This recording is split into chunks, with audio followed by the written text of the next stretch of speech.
لیکن سب سے میرا دل صاف ہے. اللہ. کبھی بھی میں نے اپنے دل میں ان کے لیے کوئی منفی جذبہ باقی نہیں رہنے دیا. سبحان اللہ. اور دوسری بات یہ ہے کہ میں اللہ اس کے رسول کو پیش کرتا ہوں. یہ ہر انسان کے اندر اس کی تعلق کی کل مولود یولد علی فطرہ، ہر بچہ فطرت اسلام پہ پیدا ہوتا ہے، تو اس میں اللہ اس کے رسول کی چپ لگی ہوئی ہے، سبحان چاہے وہ مانتا ہے اللہ رسول کو چاہے نہیں مانتا. اللہ. جی ماشاء اللہ. تو میں کوئی اختلافی مسائل نہیں بیان کرتا، میرے لہجے میں حقارت والا شدت والا لہجہ نہیں ہوتا، بدتمیزی نہیں ہوتی. یہ سب اللہ کی توفیق ہے. محبت سے بات کرتا ہوں اور محبت ہی میرے دل میں ہوتی ہے. تو اور اللہ اس کے رسول کو پیش کرتا ہوں، جی ان کی زندگی کو پیش کرتا ہوں.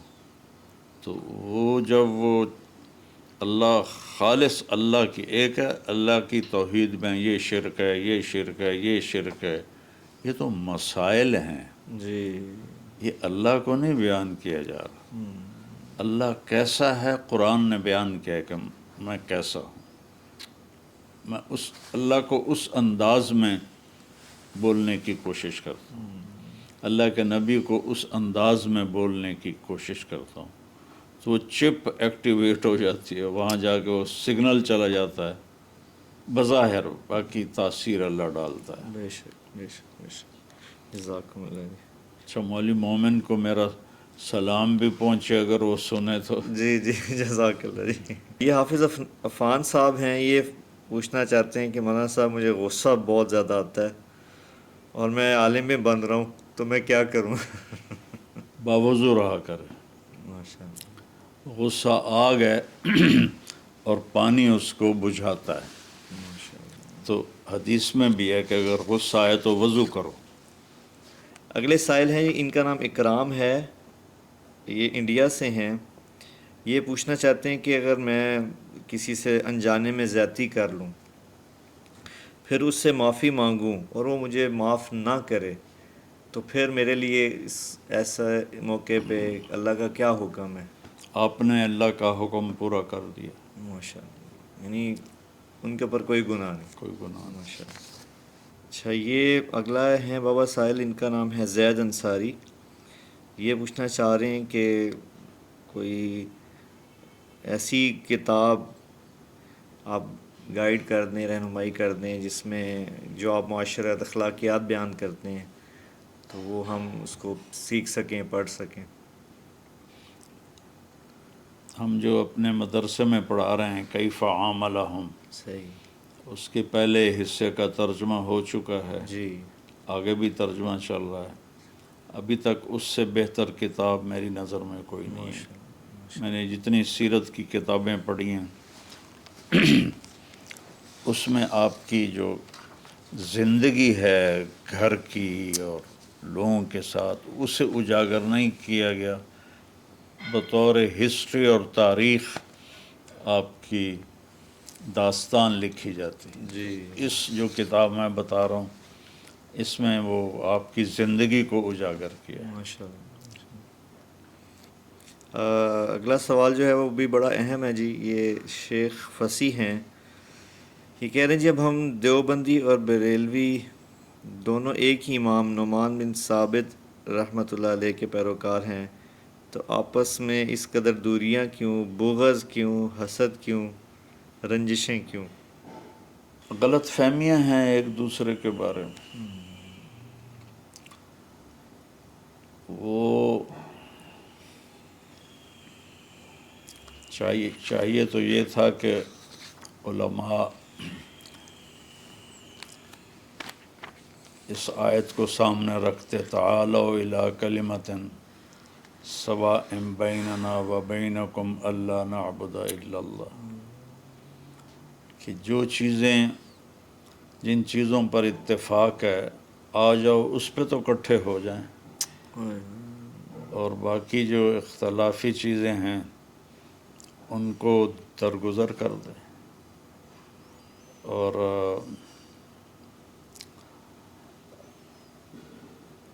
ایک دوسرے کو کفر تک پہنچایا ہوا ہے. بعض بریلوی بھائی مصافحہ بھی نہیں کرتے تھے. خانوال میں کلخانی تھی، میرا وہاں بیان تھا، تو سٹیج پر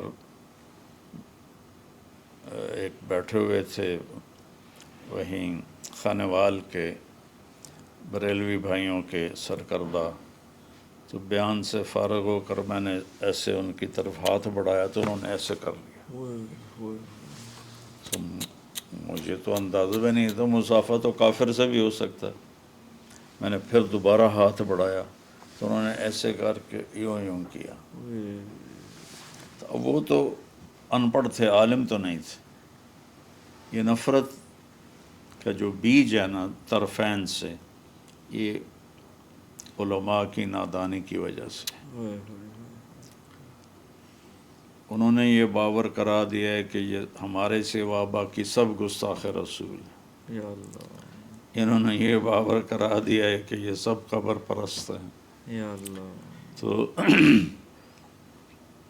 ہمارے استادوں نے، میں اللہ کے فضل سے 7 سال رائمنڈ میں پڑھا، کبھی ایک دن اپنے استادوں سے ان ایسی فرقہ واریت کی بات نہیں سنی. اللہ، ایک دن. تو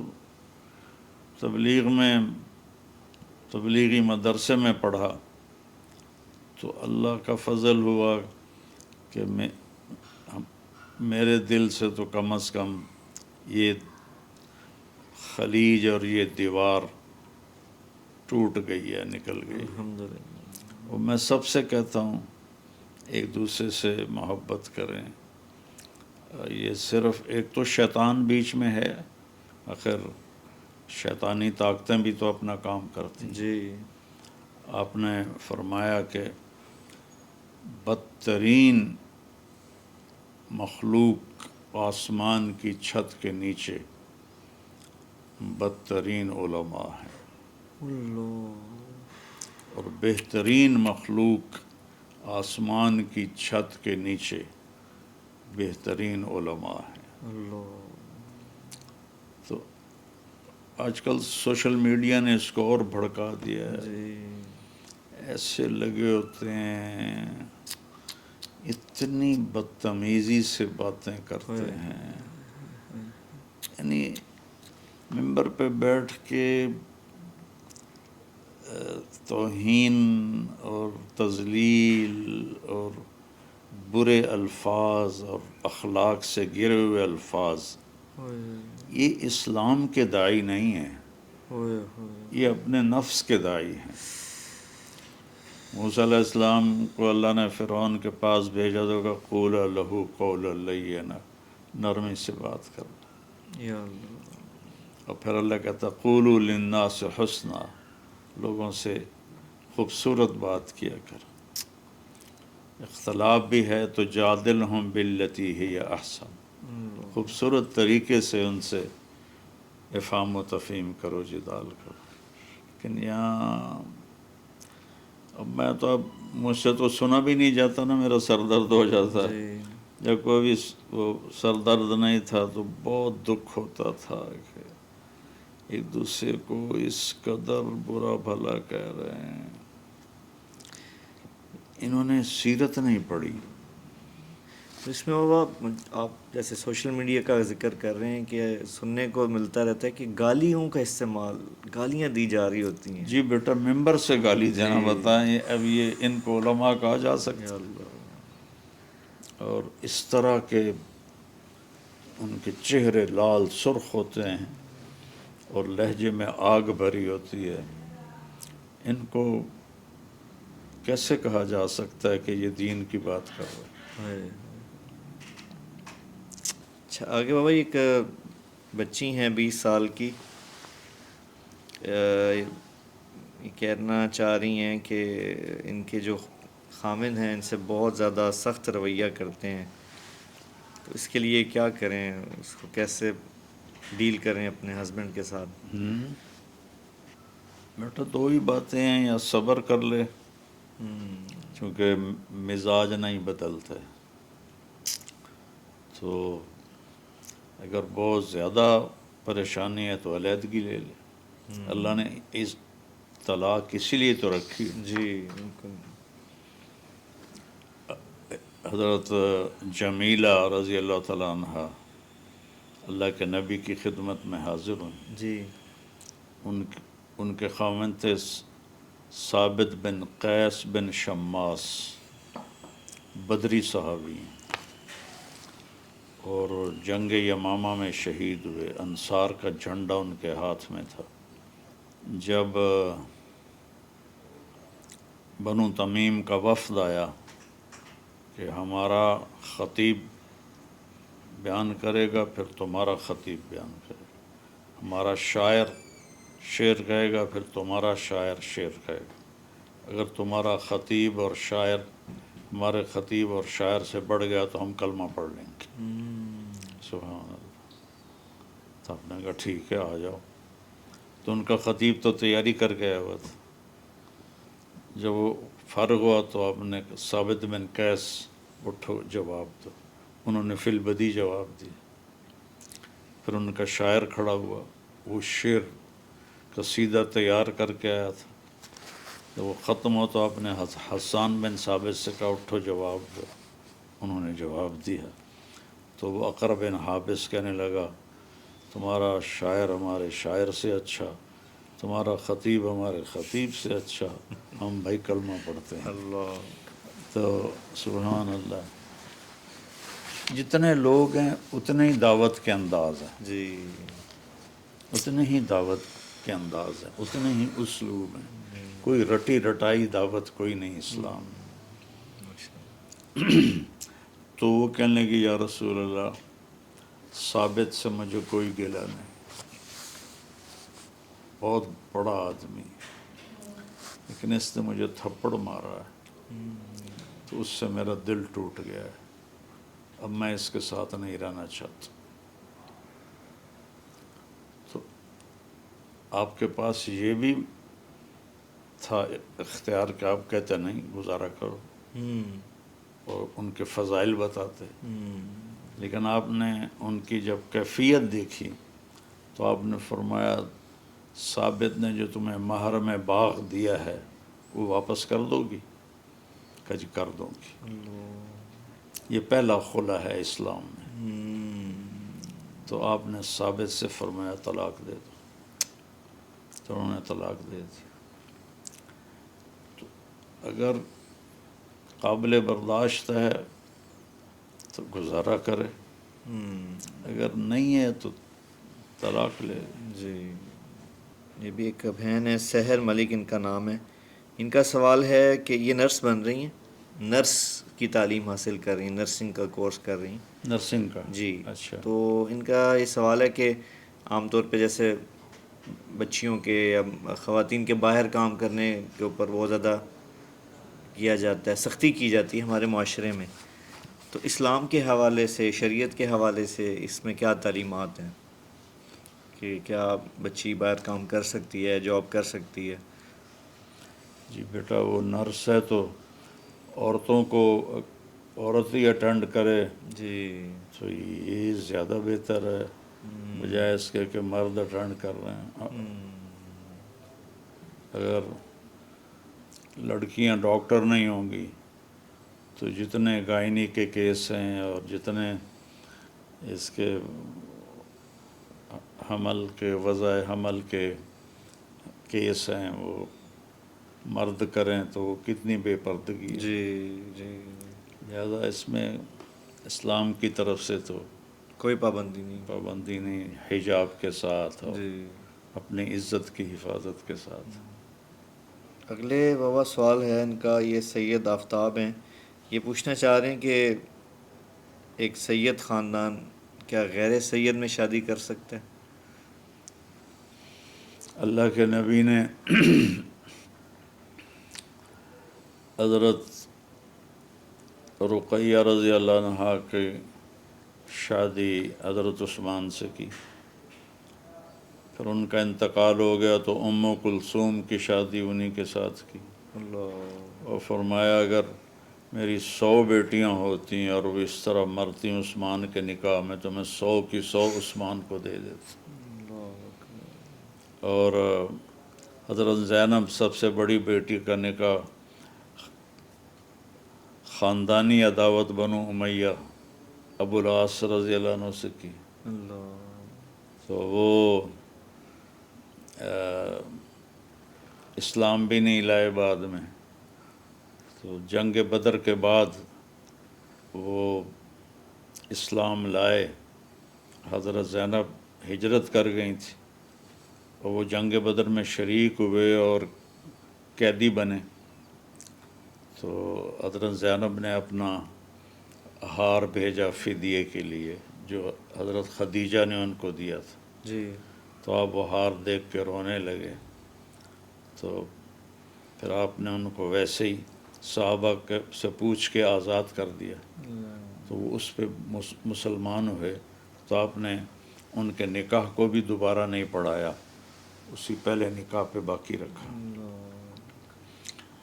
تو بالکل جائز ہے. حضرت علی نے اپنی بیٹی ام کلثوم رضی اللہ عنہ کا نکاح حضرت عمر سے کیا.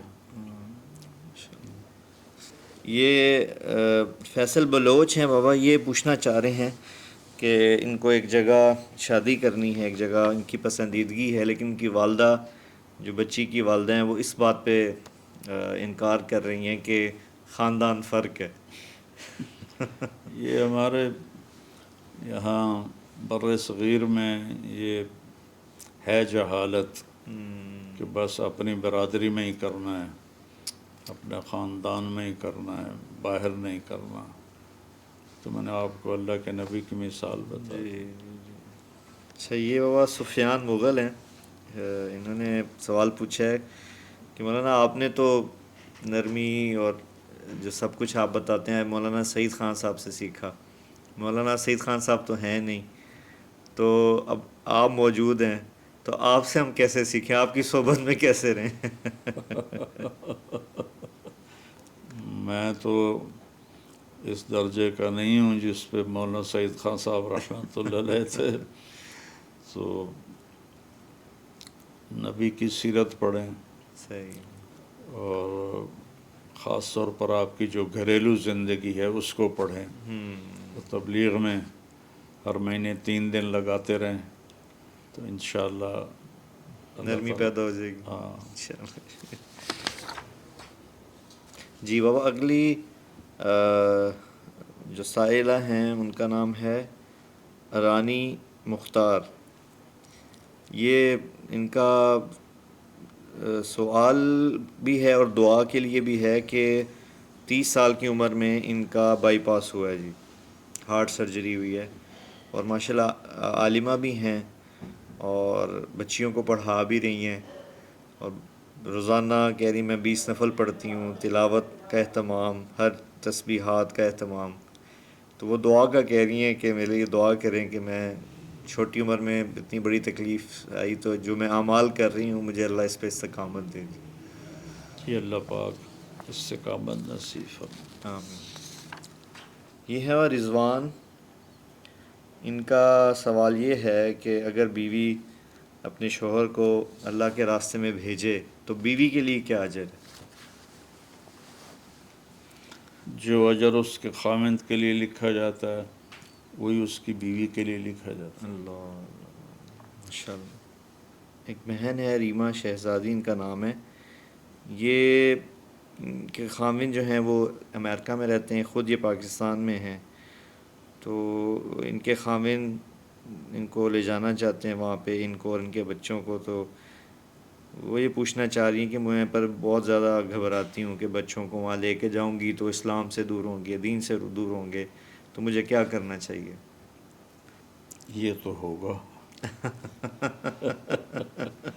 تو خود فیصلہ کر لیں. ایک بابا ہمارے ساتھ بھائی ہیں بنگلہ دیش سے, حسن ان کا نام ہے. یہ کہہ رہے ہیں میں 15 سال کی عمر سے آپ کو سنتا ہوں اور بہت زیادہ آپ کی باتوں سے اثر لیتا ہوں, میری زندگی میں بہت زیادہ آپ کی باتوں کا اثر ہے، اور ان کو بڑا شوق ہے اسلام کو سیکھنے کا، کیونکہ ان کے والد کی ڈیتھ ہو گئی تھی، جس کے بعد یہ زیادہ اس طرف مائل ہوئے۔ تو ان کا یہ کہنا ہے کہ سورہ احزاب میں جو آیت نمبر 35 ہے، جس میں خوبیاں بیان کی گئی ہیں مومنین کی اور مومنات کی، تو یہ چاہتے ہیں کہ میں وہ کس طرح ان خوبیوں کو اپنا لوں، اس بارے میں آپ گائیڈ کر دیں۔ اوہ ماشاء اللہ، بہت اچھا سوال کیا ہے۔ اللہ تعالیٰ نے اس میں انتہائی خوبصورت اور مختصر انداز میں اپنی پسند کا معیار بتا دیا ہے اللہ اکبر۔ کہ مجھے کیا پسند ہے۔ تو مردوں عورتوں دونوں کو، اس کے پیچھے ایک واقعہ ہے کہ عورتوں میں تذکرہ ہوا کہ اللہ تعالیٰ مردوں کا ہی ذکر کرتا ہے قرآن میں، ہمارا تو ذکر ہی نہیں کرتا۔ تو حضرت اسماء بنت عمیس رضی اللہ تعالیٰ عنہا وہ آئیں، یا رسول اللہ میں عورتوں کے وفد کی نمائندہ بن کے آئی ہوں کہ اللہ تعالیٰ مردوں کا تو قرآن میں ذکر کرتا ہے، ہمارا کرتا ہی نہیں۔ تو اس پر یہ آیت نازل ہوئی۔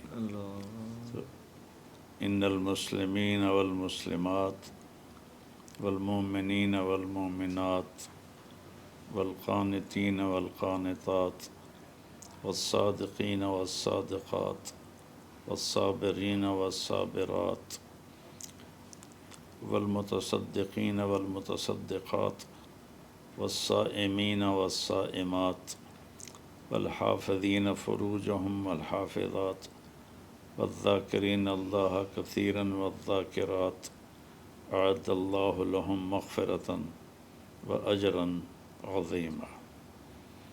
کہ اللہ نے کہا صرف 10 باتیں میری مان لو، زیادہ نہیں، صرف 10 باتیں۔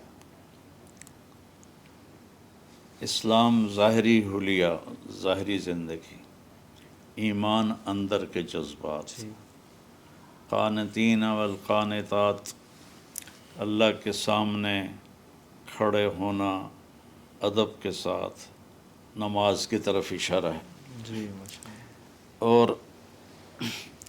سچ بولنا، عورتوں کا بھی مردوں کا بھی، والصابرین والصابرات، صبر کرنا، چونکہ زندگی امتحان ہے تو اس میں حالات آتے رہیں گے، تو اس پہ بے صبرا نہ ہونا، نافرمانی نہ کرنا، بلکہ اللہ پاک سے مانگ کر اسی کی اطاعت پر جمے رہنا، اور اللہ کے نام پہ خرچ کرنا، والمتصدقین والمتصدقات۔ اس میں 2 معنی ہیں چھپے ہوئے۔ ایک یہ کہ وہ مسلسل صدقہ کرتے ہیں، یہ باب تفاعل ہے، اور باب تفعیل ہے، اور اس میں تکرار ہوتا ہے، مسلسل کرتے ہیں، اور مبالغہ ہوتا ہے، خوب صدقہ کرتے ہیں۔ اللہ کو یہ پسند ہے، صدقہ بلاؤں کو ٹال دیتا ہے۔ پھر آپ نے کہا داووا مرضاکم بالصدقہ، اپنے مریضوں کا علاج کرو صدقہ کے ساتھ۔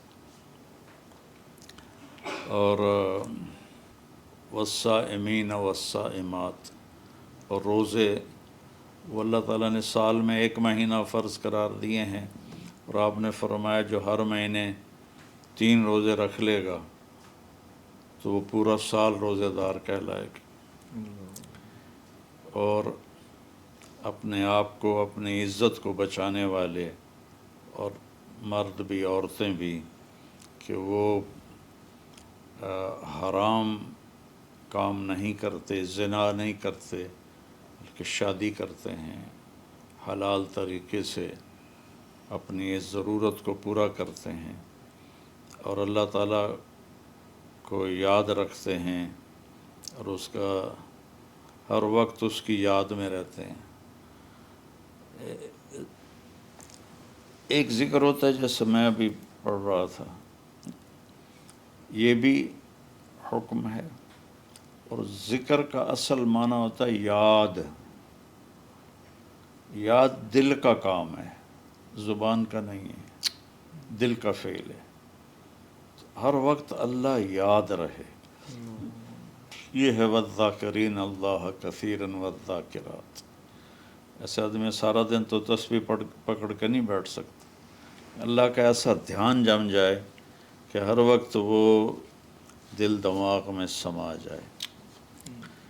تو اللہ تعالیٰ کہہ رہا میں نے ان کے لیے اعد اللہ لہم، میں نے خاص طور پر ان کے لیے بہت بڑی بخشش تیار کی ہے، اور اجراً عظیمہ، بہت بڑا اجر تیار کیا ہے. جس کو اللہ عظیم کہے گا وہ کتنا ہوگا. تو ایک تو اس آیت کی روزانہ تلاوت کریں، روزانہ اس ایک آیت کو ضرور پڑھیں کہ میرا اللہ مجھ سے کیا کہہ رہا ہے. اور دوسرا، اس پر اللہ سے 2 نفل پڑھ کے دعا کریں کہ یا اللہ مجھے یہ صفات نصیب فرما. اور تیسرا ہے اچھی صحبت سوسائٹی میں رہیں، تبلیغ میں 3 دن کے لیے جایا کریں ہر مہینے، تو انشاءاللہ اللہ یہ صفات نصیب فرما دیں. اور یہ ہر مسلمان مرد عورت کی ضرورت ہے کہ وہ ان صفات والا ہو. تو اللہ کی بارگاہ میں وہ قیمتی ہے، چاہے وہ کالا ہے یا گورا ہے، مالدار ہے یا فقیر ہے. کیونکہ اللہ پاک کے ہاں جو سٹیٹس ہے وہ پیسے کا نہیں. جیسا ہم کہتے ہیں یہ بہت بڑا آدمی ہے، کیا مطلب ہے کہ بہت مالدار آدمی. تو بیٹا انسان پیسے سے بڑا نہیں بنتا، مالدار بن جاتا ہے، بڑا ان صفات سے بنتا ہے. ان صفات والا ہے تو وہ بہت بڑا مالدار ہے. تو بہت بڑا آدمی ہے اللہ کی بارگاہ. صفات کوئی نہیں ہے تو وہ اللہ کی نظر میں تو وہ گندگی کے کیڑے سے بھی زیادہ حقیر ہوتا. جی ناظرین، اسی کے ساتھ آج آسک ایم ٹی جے کی جو چوتھی ایپیسوڈ ہے اس کا اختتام ہوا. انشاءاللہ آپ سے ملاقات ہوگی نیکسٹ ایپیسوڈ میں، اور اس وقت تک آپ اپنے سوالات بھیجتے رہیے اور دعاؤں میں یاد رکھیے. بہت شکریہ.